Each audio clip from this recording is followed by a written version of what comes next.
Bismillahirrahmanirrahim.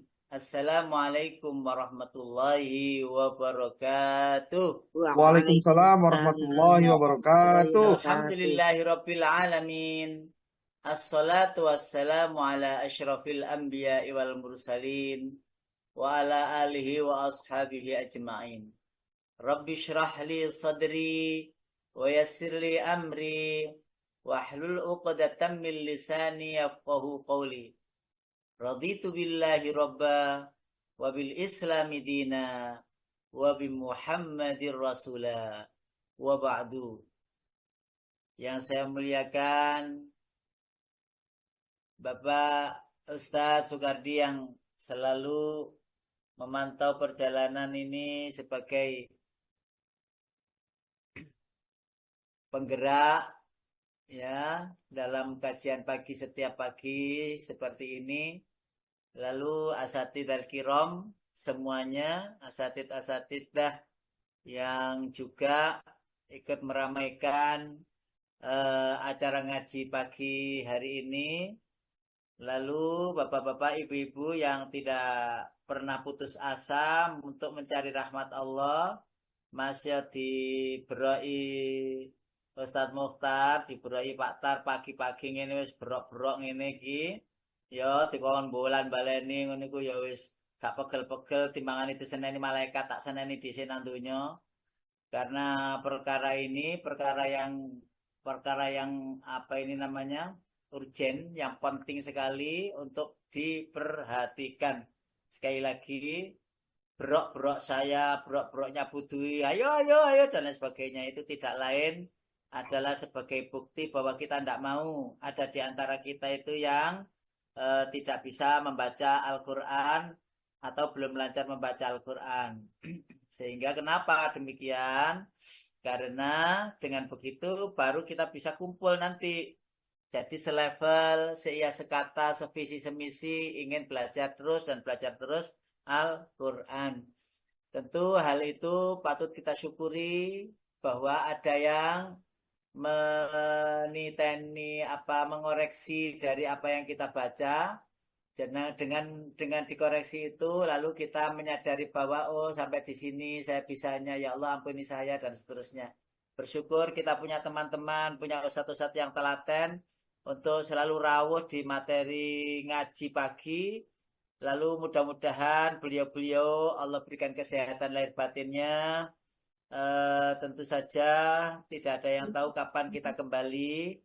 Namun betapa beruntungnya kita masih dikelilingi dengan ustadz-ustadz yang mau peduli, yang mau dakwah, yang mau bagi ilmu kepada kita semuanya.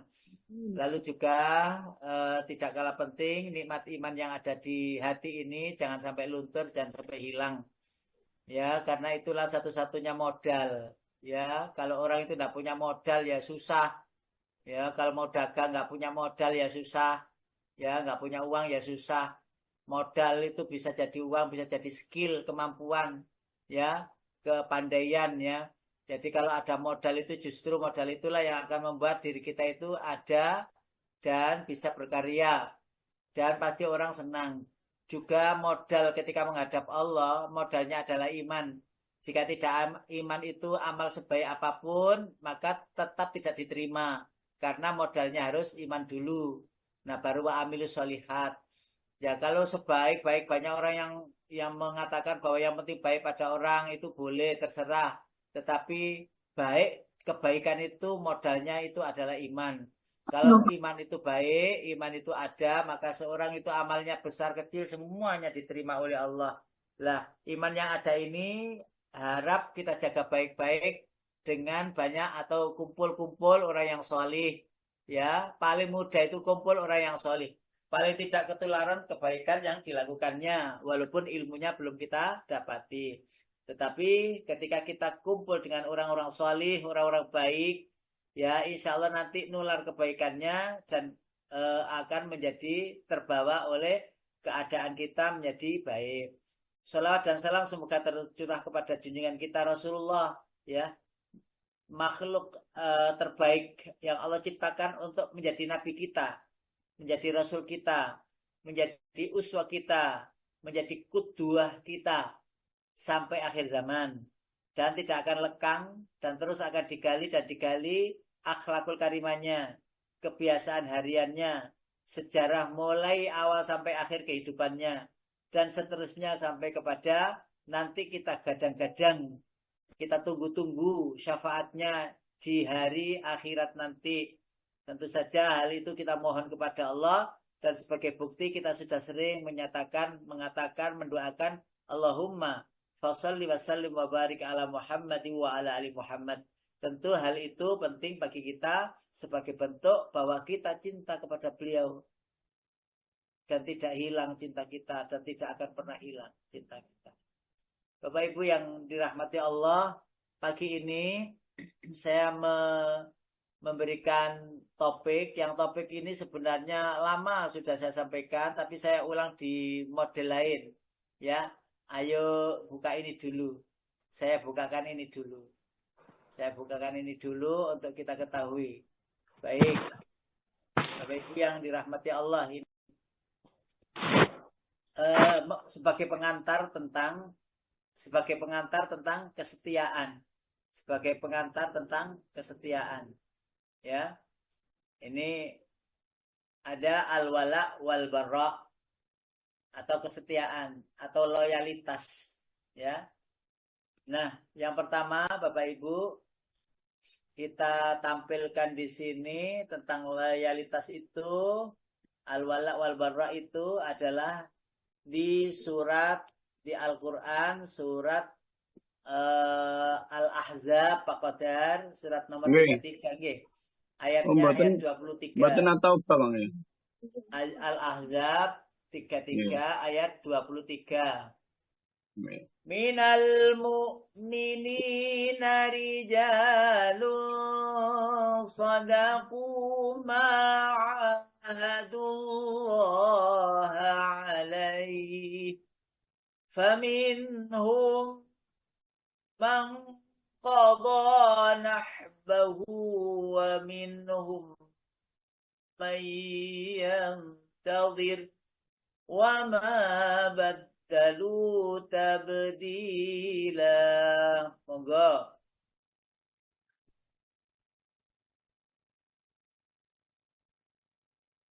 Monggo diterjemahkan. Halo? Sudah ketemu ya Pak Kotar mic-nya, ayo. Nggih, Pak. Nggih, bismillahirrahmanirrahim.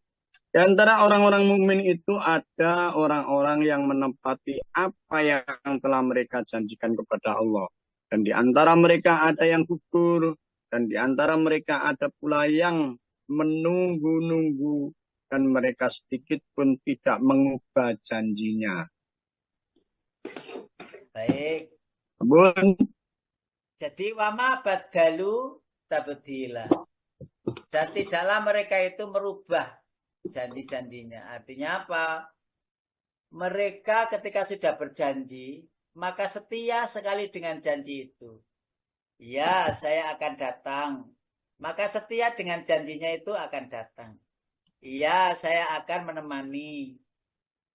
Maka setia akan janjinya itu untuk menemani. Tentu saja hal ini pada puncak ketaatan. Ya Allah, saya sudah syahadat asyhadu alla ilaha illallah. Maka berikutnya adalah komitmen dengan kalimat syahadat yang ia ucapkan, ia janjikan itu. Sehingga innalladzina qalu rabbunallahu tsumastaqamu. Kalau sudah mengatakan janji ya Allah, aku iman kepadamu, engkau adalah Tuhanku, maka yang berikutnya adalah komitmen untuk terus memantau diri sesuai dengan SOP yang telah digariskan oleh Allah di Quran. Apa sih ya resiko atau kewajiban yang harus kita laksanakan setelah membaca syahadat itu? Adalah istiqomah. Istiqomah apa? Istiqomah menelaah ayat-ayat Allah, lalu setelah mengetahui isinya, lalu berdoa kepada Allah, ya Allah bantulah saya untuk melaksanakan segala perintahmu. Karena tanpa bantuannya pun juga kita tidak bisa istiqomah. dan berusaha terus tidak menyakiti Allah, apalagi dengan berbuat syirik yang dosa besar itu. Komitmen, wama badalu tabdila, mereka sedikit pun tidak mengubah janjinya. Ya, karena sudah dijanjikan oleh Allah, kalau engkau berbuat demikian, maka Allah akan berikan yang demikian. Nah, di antara mereka ada yang gugur, ya syuhada, menjadi pejuang, ya. Dan di antara mereka pula ada yang menunggu-nunggu kapan saya bisa berjumpa dengan Allah, kapan saya jadi syahid, kapan saya mendapati karunia keimanan, kapan saya istiqomah, kapan saya husnul khotimah dan seterusnya. Jadi panjenengan kita semua, saya ini termasuk juga di antaranya yang menunggu-nunggu. Panjenengan menunggu sesuatu yang tidak jelas, ya, tidak jelasnya itu harinya kapan, di mana dan lain sebagainya, untuk menikmati indahnya syahid. Nah, kemarin sudah dibahas tentang syahid-syahid itu, macam-macam syahid dan lain sebagainya. Lalu yang kedua Pak Qadar, ada di surat An-Nahl ayat 95. Surat An-Nahl ayat 95. Surat An-Nahl ini surat yang ke-16 ya. ولا تشتروا بعهد الله ثمنا قليلا إنما عند الله هو خير لكم إن كنتم تعلمون. Ya, Ustaz. Dan janganlah kamu jual perjanjian dengan Allah dengan harga murah. Karena sesungguhnya apa yang ada di sisi Allah lebih baik bagimu jika kamu mengetahui. Bapak Ibu yang dirahmati Allah, ayat ini pun juga menegaskan larangan tentang membatalkan janji. Sudah ditunggu-tunggu janjinya ini. Maaf ya, saya nggak bisa hadir ya. Betapa kecewanya orang itu. Untung ngaji di Asyifa di sini. Dia nggak kecewa. Wong segala apa yang ada itu memang tertulis. Tetapi bagi yang menggagalkan itu ya, wah, gampang sekali dan itu ngapunten. Berulang-ulang. Nah, jadi menyatakan bahwa perbuatan itu sama hal-halnya dengan menukarkan perjanjian. Jadi artinya apa? Kalau perjanjian kita sudah dengan Allah, ya Allah aku syahadat engkau adalah Tuhanku, maka dilarang menoleh ke yang lain. Sehingga yang lain itu menjadi Tuhan tak terasa. Lalu Allah itu disepelekan, diduakan. Ya, hanya gara-gara anaknya dia meninggalkan Allah Tuhannya sholat. Hanya gara-garanya cucunya dia tidak sempat ngaji untuk memperbaiki diri untuk kembali kepada Allah. Hanya gara-gara harta. Lalu dengan harta itu ia menggenggam. Tidak membuka tangan untuk saling berbagi. Tetangganya, saudaranya dan sebagainya. Dia ada komit. Ada perjanjian secara tidak langsung. Yang itu ada di dalam kalimat tauhid la ilaha illallah. Nah, keterangan di ayat tersebut sering kita memahamkan bahwa setinggi apapun nilai yang kita dapatkan, sebanyak apapun jumlah yang kita peroleh dari apapun yang kita lakukan, nilai dari semua itu adalah harganya murah. Akan tetapi ketika sudah mampu memenuhi janji, komit itu, maka itulah yang mahal harganya. Dan tidak semua orang mampu melakukannya. Aku janji, aku tidak korupsi. Aku janji menjadi pejabat yang jujur. Oke. Aku janji akan mensejahterakan rakyat. Kan banyak baliho itu ya. Ya. Perjuanganku untukmu rakyatku. Perjuanganku untuk memberikan kesejahteraan rakyat dan sebagainya. Janji, tinggal janji. Lah rusak dalam ya dijarne wae umpamanya demikian. Wes, ngono iku lek diterus-terus nangko bablas. Baik, yang berikutnya surat An-Nisa ayat 13. Tilka hududullah. Wa man yuti'illah ورسوله يدخله جنات تجري من تحتها الأنهار خالدين فيها وذلك الفوز العظيم. Monggo Pak. Dan itulah batas-batas hukum Allah. Barang siapa taat kepada Allah dan Rasul-Nya, dia akan memasukkannya ke dalam surga-surga yang mengalir di bawahnya sungai-sungai. Mereka kekal di dalamnya, dan itulah kemenangan yang agung. Bapak-bapak, ibu-ibu yang dirahmati Allah, semua ini merupakan ketentuan dari Allah yang harus dilaksanakan oleh orang-orang yang bertakwa kepada Allah. Dan Allah Maha mengetahui yang lebih bermanfaat untuk manusia dan yang tidak. Jadi begini Bapak Ibu, apa-apa yang disampaikan, perintah Allah yang disampaikan, lalu kita lakukan, itu manfaat. Dan itu yang paling baik. Pasti paling baik. Nah, larangan Allah yang telah disampaikan di dalam Al-Quran maupun hadis, itu pun juga yang terbaik untuk dijauhi. Karena itu, menempatkan diri sebagai orang beriman yang komit terhadap apa yang telah dikatakannya, yaitu kalimat tauhid la ilaha illallah itu, maka itulah yang terbaik. Wes, begini Bapak Ibu, kita sering akhir-akhir ini mendapatkan tayangan-tayangan ya. Bagaimana ya, orang meninggal itu baunya itu harum gitu ya. Baunya harum. Sebagaimana janji Allah dan Rasulnya. Innaka la tukhliful mi'ad. Allah tidak pernah mengingkari janji. Lalu ada orang kafir yang tidak jauh dari situ. Itu baru beberapa jam saja. Itu baunya sudah nggak enak. Baunya sudah busuk. Coba yang satu harum, yang ada sebuah. Bukankah itu sebuah tontonan live, ya, langsung dari Allah ditunjukkan. Ini loh, wahai makhlukku, orang yang dicintai Allah yang jalan syahid yang ditempuh, begini keadaannya. Tersenyum, bisa melihat surganya ketika mau meninggal dunia. Melihat cahaya-cahaya yang indah. Yang itu sehingga tidak terasa ketika roh diambil. Sedangkan yang satu lagi menderita, ya, teriak-teriak, lalu meninggal juga. Padahal sudah di freezer, masukkan kulkas pendingin yang di bawah 0 derajat, ya, untuk pendingin, tetap saja pendingin itu berbau. Tidak bisa.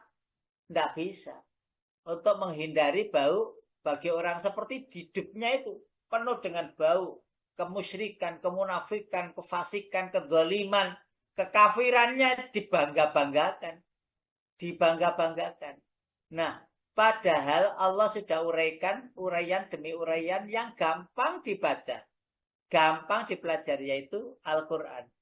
Nah, hal seperti itu tidak segera ia ambil, ya. Padahal komit kita sudah mulai di alam ruh, yang itu kemarin bincang-bincang dengan Ustadz Sukadi ya, bincang-bincang tentang ruh ini dan sebagainya, ya, tentang bagaimana ruhnya malaikat itu, apakah ruhnya sama dengan manusia, jin itu gimana, ruh binatang itu gimana, ruh, ya, walaupun demikian, terus bagaimana kita harus menelaahnya. Walaupun roh itu urusan Allah, tetapi wa ma utitu minal ilmi illa qalila. Jadi perbincangan-perbincangan itu membuat kita nyemangati diri. Ya, jadi ada apa kepikiran gitu ya. Jadi manusia itu kan senangnya itu penasaran. Ya, penasaran apa ya? Ruhnya manusia itu apa sama dengan ruhnya kucing, ayam ngono ya. Wallahu a'lam. Hanya Allah yang tahu perkara roh. Roh kita sendiri sampai sekarang ini kita nggak tahu wujudnya. Roh kita itu nggak tahu wujudnya itu bagaimana, modelnya di mana, terus berada di mana. Dan nanti kalau ada meninggal itu diambil rohnya, itu diambil itu bagaimana modelannya. Nah, wallahu a'lam. Nah, yang jelas roh itu abadi. Walaupun keabadiannya adalah tidak seperti abadinya Allah yang huwal awalu wal akhir. Jadi karena roh itu juga diciptakan Allah. Karena itu ada ayat Al-Quran wa nafakha fihi mir ruhi, dan aku tiupkan ke dalam badannya itu rohku. Lah maksudnya roh adalah rohku, roh ciptaanku yang menjadikan seluruh makhluk itu bisa jadi hidup. Wallahu alam. Lalu Bapak Ibu yang dirahmati Allah, ketika ayat ini diketengahkan, maka ada komitmen besar. Orang yang memiliki komitmen akan mendapatkan kemenangan. Ya, istiqomah, komit. Nah, yang berikutnya Bapak Ibu yang dirahmati Allah, terdapat dalam surat An-Nisa ayat 59. Surat nomor 4 ayat 59. Ya ayyuhalladzina amanu athi'ullaha wa athi'ur rasul wa ulil amri minkum. فإن تنازعتم في شيء فردوه إلى الله والرسول إن كنتم تؤمنون بالله واليوم الآخر ذلك خير وأحسن تأويلا. Yes. Silakan. Wahai orang-orang yang beriman, taatilah Allah dan taatilah Rasul Muhammad dan ulil amri, pemegang kekuasaan di antara kamu. Kemudian jika kamu berbeda pendapat tentang sesuatu, maka kembalikanlah kepada Allah, yakni Al-Quran dan Rasul sunnahnya. Jika kamu beriman kepada Allah dan hari kemudian, yang demikian itu lebih utama bagimu dan lebih baik akibatnya. Nah, Bapak Ibu yang dirahmati Allah, hai orang-orang yang beriman, taatlah pada Allah dan Rasulnya dan ulil amri minkum. Bapak Ibu yang dirahmati Allah, yang lucu itu begini, yang aneh itu begini. Orang itu kalau janji itu gampang, memenuhinya sulit, bahkan lupa dengan ia janjikan. Anehnya yang dijanjikan itu ingat terus, sehingga nagih-nagih. Wes ngene, jenengan janji karo putune, wes engko tak tukone es krim, yo menengo, aja nangis. Engko tak tukone es krim, wes menang, akhirnya menang. Wah, wes. Yang kong jarene tuku es krim, yo sik, yang kong tak bersih-bersih dulu, sik yo tak siram-siram sik yo enten ana kono. Gitu tuh yang kongnya lupa lagi. Sampai 1 jam 2 jam yang kong katanya beli es krim, ditagih meneh. Anehnya kita yang dijanji, yang janji itu lupa lu, iya ya. Sampai anak itu ngantuk tidur. Lah kita itu seneng. Wis turu wis. Janjinya tidak ditepati. Loh, dikira tidak ditagih oleh Allah. Ya ditagih loh panjenengan walaupun sama anak kecil loh. Walaupun kita itu sama anak kecil itu, ya benar harus dipenuhi toh. Walaupun janji kepada anak, lo dikira bebas janji itu. Lah Allah mengatakan innal ahda karena mas'ula kok. Wa aufu bil ahdi innal ahda karena mas'ula. Apalagi janji-janji kepada sesuatu, kepada seseorang, dan janji itu besar. Udah nanti kalau saya dipilih tak beri ini, tak beri itu. Kabeh dalan iki tak dandani kabeh wis dadi gak didandan-dandani. Allah akan menagih. Saya janji akan mendapati, akan bekerja dengan dan bla bla bla. Lalu apa yang dikatakan tidak dipenuhi, betapa berat memenuhi janji itu. Apalagi janji kepada Allah, janji kepada Rasulullah, dan mentaati ulil amri. Nah, ya. Dan jika ada perselisihan atau jika ada keputusan yang membuat itu ruwet ya, maka kembalikanlah kepada Allah dan Rasul-Nya. Wes Quran ngomong apa, hadisnya bicara gimana, itulah solusi terakhir. Seandainya Bapak Ibu tidak ada Al-Quran, tidak ada hadis, coba kita panduannya kemana? Akal pikiran. Lah akal pikiran yang dibungkus dengan nafsu. Oh bahaya itu, sedunia itu tidak ada yang sama dalam hal memutuskan. Untungnya kita punya Quran. Ruwet. Buka Al-Quran. Bagaimana Al-Quran menanggapi persoalan seperti ini dan seterusnya. Yang berikutnya nomor 5. Surat An-Nisa ayat 69. Surat An-Nisa ayat 69. وَمَنْ يُطِعِ اللَّهَ وَرَسُولَهُ وَمَنْ يُطِعِ اللَّهَ وَالرَّسُولَ فَأُولَئِكَ مَعَ الَّذِينَ أَنْعَمَ اللَّهُ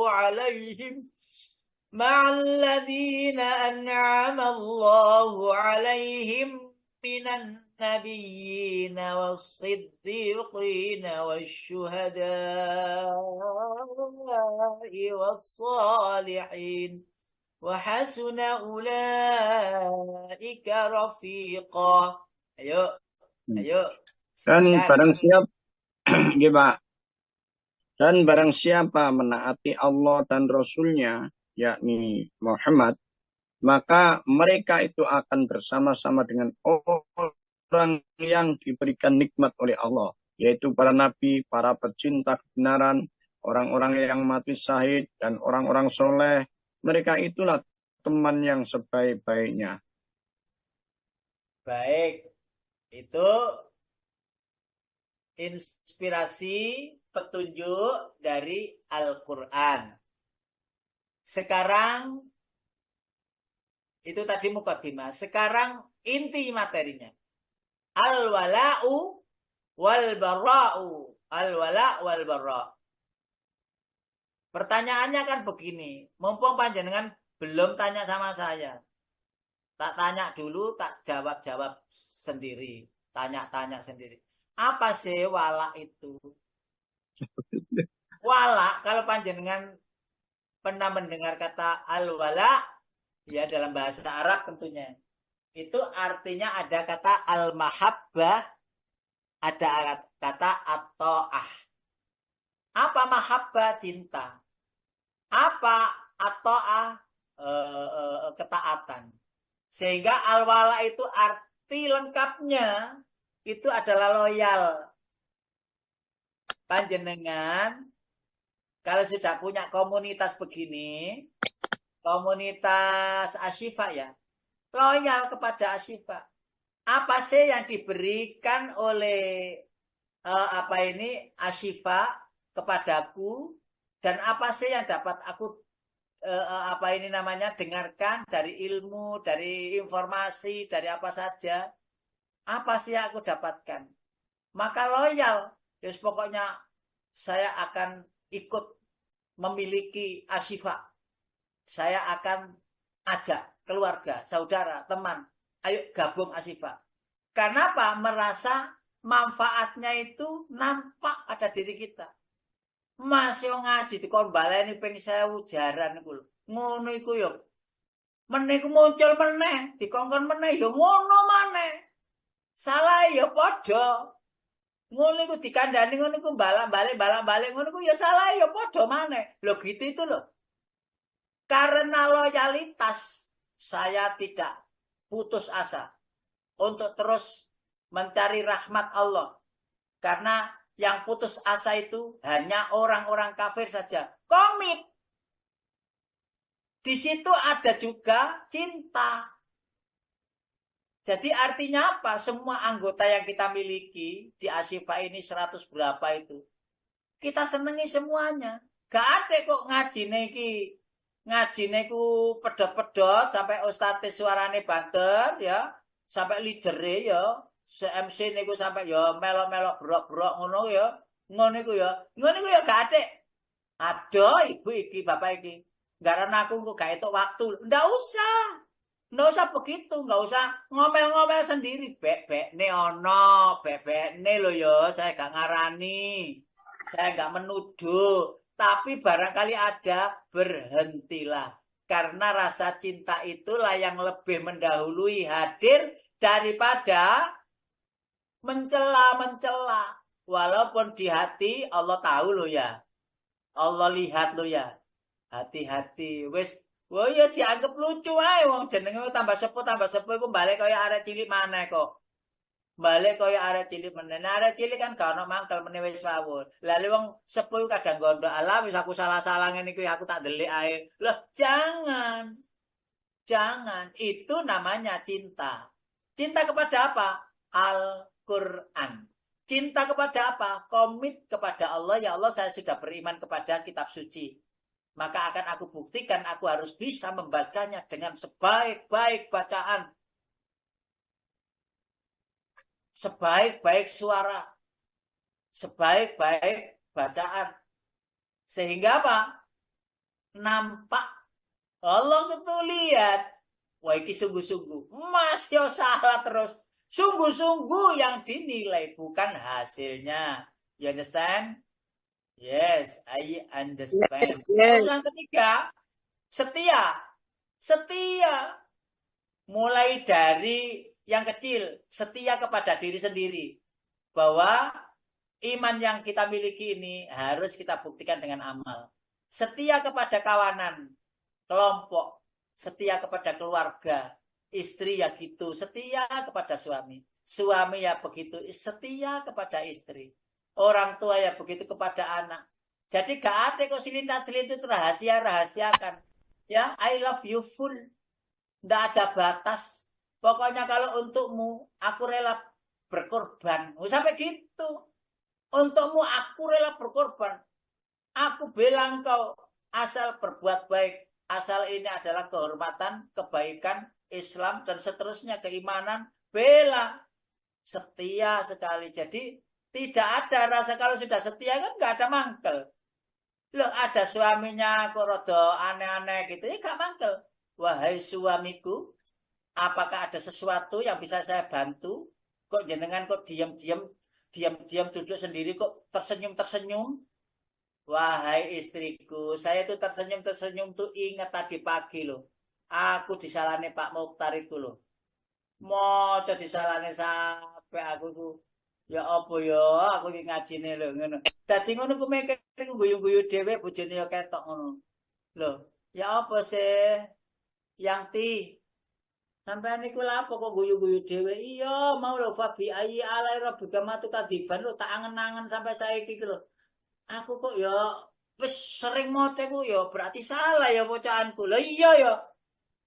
Nah, setia kepada pasangan, setia kepada segala apa yang sudah dikomitkan. Terus ada rasa hormat, itulah wala namanya. Rasa hormat. Lah, rasa hormat itu ada di akhlak. Walaupun kepada anak kecil. Ngapunten Bapak Ibu, rata-rata anak kecil yang kita salimi, ya, ayo nak salim, cium tangan, yangkung yangti. Loh, itu ya benar. Tapi tambahi, tangannya anak-anak kita, cucu kita itu ya kita cium. Lalu cium gantian begitu. Terus cipika-cipiki berangkat sekolah. Jadi dicium. Jadi tidak searah, tapi dua arah. Yangkung yangtinya mama papanya yang ngajari anak untuk bersalaman dan dicium. Bukan ditaruh di pipi. Lalu kita pun juga demikian. Memberi contoh bagaimana cara mencium. Lah anak itu belum kita beritahu cara menciumnya. Lah akhirnya anak itu gak dicium di pipi, dapelo sirahe, batuke dan lain sebagainya begitu itu. Iku jenenge gak salim cium. Iku jenenge lemot. Apa iku jenenge? Ndak akhlaknya ndak nyambung. Nah, itu namanya al-wala. Hormat apalagi kepada guru, apalagi kepada ulama, ya. Apalagi hormat tertinggi yaitu menjaga kehormatan Islam, kehormatan orang-orang mukmin dan lain sebagainya. Yang berikutnya, al-wala itu ada arti menolong dan selalu bersama yang dicintai baik lahir maupun batin. Jadi loyalitas itu ya lahir batin, cinta itu ya lahir batin, setia lahir batin, hormat ya lahir batin. Dan ada ringking Bapak Ibu. Ada ringking. Panjenengan kalau ranking pertama adalah kita sudah tahu Allah Subhanahu wa taala, ranking pertama. Ranking kedua adalah Rasulullah, ranking ketiga adalah orang tua. Sebagaimana ayatnya, wa'budullaha wa la tusyriku bihi syai'a wa bil walidaini ihsana. Tertinggi adalah ibadah kepada Allah dan tidak menyekutukannya. Dan ranking kedua di bawahnya setelah Allah dan Rasulnya adalah wabil walidaini ihsana. Kepada kedua orang tua itu baik. Nah, di sini ada orang tua kandung, ada orang tua asuh, ada orang tua yang guru, ada orang tua yang dituakan, ada orang tua yang dituakan usianya, ada orang tua yang dituakan ilmunya, ada orang tua yang dituakan karena jabatannya dan seterusnya. Hormat. Dan itu plong lahir batin, tidak ada kasak kusuk. Aneh sekali diri kita itu ya. Kadang-kadang seneng sama satu orang itu yang sama. Besok itu kita gak seneng sama orang itu. Besok lagi seneng lagi. Besok lagi gak seneng. Jadi fluktuatif. Loh, bagaimana bisa kita itu mendapati hati yang seneng kepada semua orang. Yang itu stabil. Yang itu terus-menerus continuous stand. Yang terus-menerus tidak pernah benci. Nah, maka yang pertama mohon kepada Allah. Yang kedua zikir kepada Allah. Yang ketiga adalah komit. Ya, milikilah sifat al-wala. Apa al-wala? Al-mahabbah wa ta'ah. Cinta yang setulus cinta dan ketaatan yang setulus ketaatan. Yang berikutnya al-barra. Al-barra itu al-adawa wal-baghdha. Al-barra artinya berlepas diri dari segala bentuk Tuhan selain Allah dan mengumumkan permusuhan terhadap Tuhan-Tuhan selain Allah. Harta itu yang jelas itu bukan Tuhan. Maka jangan menjadikan harta itu mendua cinta kita kepadanya, lupa cinta pada Allah. Keluarga, anak-anak, atribut, kepangkatan, ya, status sosial masyarakat, ya, status sosial di kelompok. Tidak mau menampak-nampakkan diri seperti orang yang ter. Tidak. Itu menjadi masalah nanti. Maka ketika kita dibutuhkan untuk menampilkan diri, maka tidak boleh ada. Di dalam diri itu waswis. Yang itu muncul dari hati yang digoda oleh setan. Aku mana kan? Aku mana kan? Saya lagi dong. Dan seterusnya. Enggak diucap. Tapi di dalam hati kalau ada suara-suara itu, maka istighfar kepada Allah. Astagfirullahaladzim. Siapa lo yang memisahkan saya begini dan begitu? Engkau ya Allah.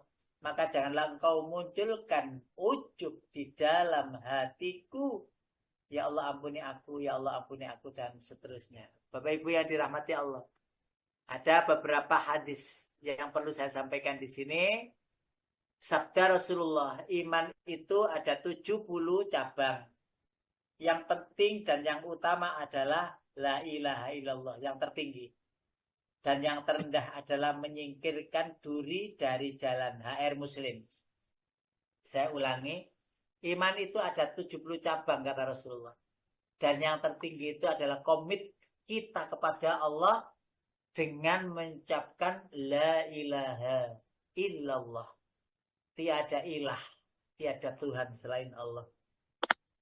Dan itu kemarin di ngaji kita ini itu adalah password untuk masuk membuka pintu surga.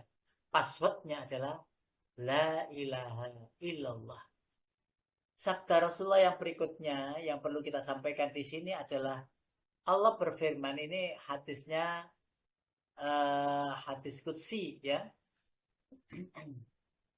Allah berfirman, wahai anak Adam, sesungguhnya bila engkau datang kepadaku dengan dosa sepenuh bumi, kemudian engkau bertemu denganku pada hari kiamat. Dengan tidak menyekutukan aku dengan sesuatu, niscaya aku akan berikan samudra ampunan untukmu. Selain berbuat syirik kepada Allah. Allah permudah ampunannya, sebagaimana hadis qudsi yang disampaikan Rasulullah ini. Riwayat Turmudi.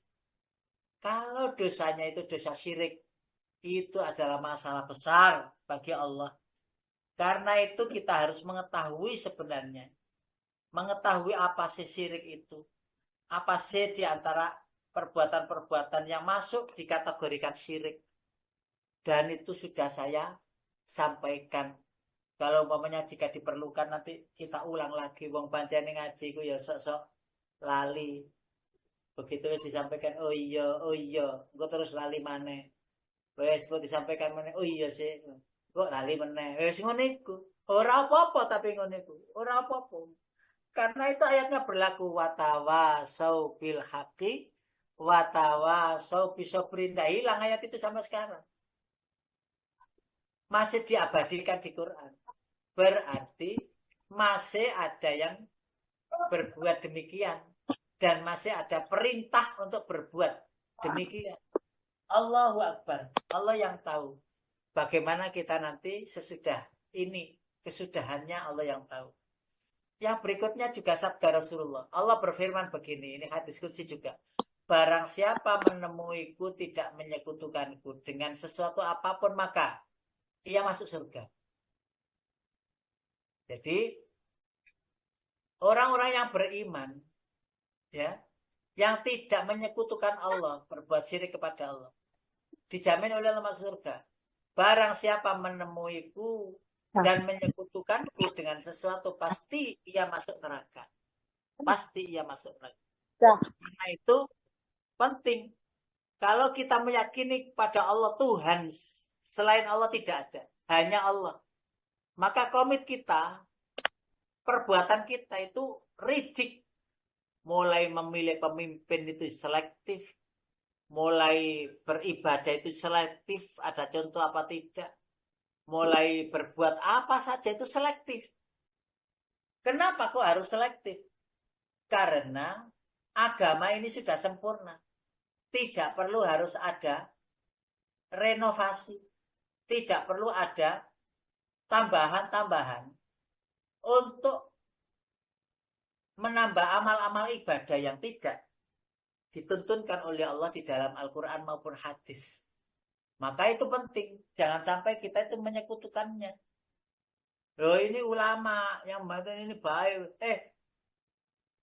Kurang apa Rasulullah itu di atasnya ulama, di atas gurunya guru, bahkan Khotamul Anbiya wal Mursalin.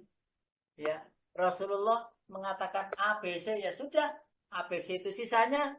Nah, kalau ada orang lain yang tidak sama, maka kita sarankan sisanya dia sendiri yang akan menanggung akibat-akibatnya. Yang penting sudah kita sampaikan dan sarankan. Jadi penting kiranya. Karena itu sekarang itu kan banyak ar-rasi wal murtasi finnar. Bapak Ibu yang dirahmati Allah kan sering dengar kita. Penyuap dan disuap tempatnya di neraka. Tidak dosa.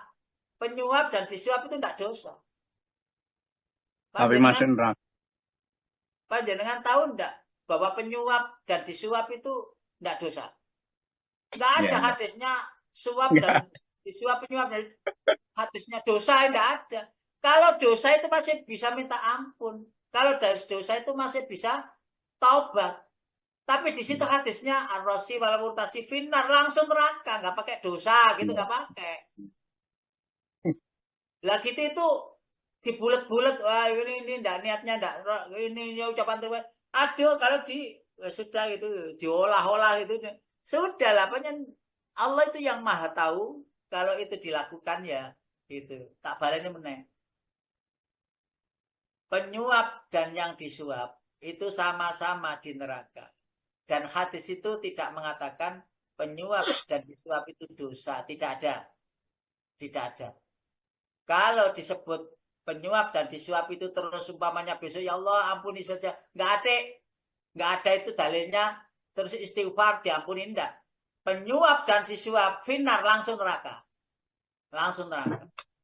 Jadi tidak ada apa ini namanya maaf bagimu.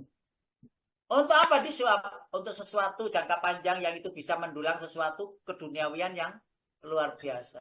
Naudzubillah, summa naudzubillah. Mudah-mudahan paham ya ini ya. Masa Ustaz, penyuap itu gak dosa? Ini gak dosa memang. Gak dosa. Tapi langsung masuk neraka. Itu yang jelas. Baik, Bapak Ibu yang dirahmati Allah. Sampai di situ kajian pagi ini yang ringkas, padat. Mudah-mudahan panjenengan selalu dalam komitmen janji kepada Allah yang harus kita jaga sama-sama, bahwa tiada Tuhan selain Allah, dan itu harus tetap dipegang penuh, dan dengan itu kita punya modal untuk berjumpa dengan Allah di keabadian dalam keadaan menikmati indahnya keridhaannya, yaitu surga. Pak Edi, monggo silakan saya kembalikan ke jenengan, monggo.